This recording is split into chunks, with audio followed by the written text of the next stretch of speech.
ওই সাপের কামড়। ও তোর সাপেই হ্যাঁ কামড়ায় দিছে তো।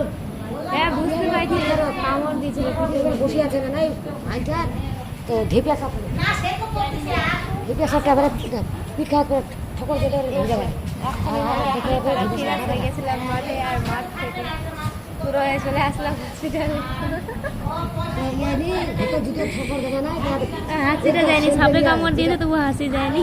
যেটা পিন্ডে ছিল না যেটা পিন্ডে ছিল বলার বাইরে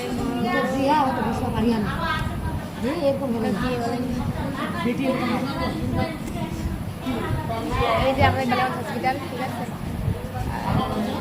আমি এখন বসে বসে তোমাদেরকে একটু শেয়ার করলাম, ঠিক আছে, যে এখন আমি কোথায় যাচ্ছি শেয়ার করলাম তোমাদেরকে। তো চলো বাই বাই করবে, হাত নাই বাই।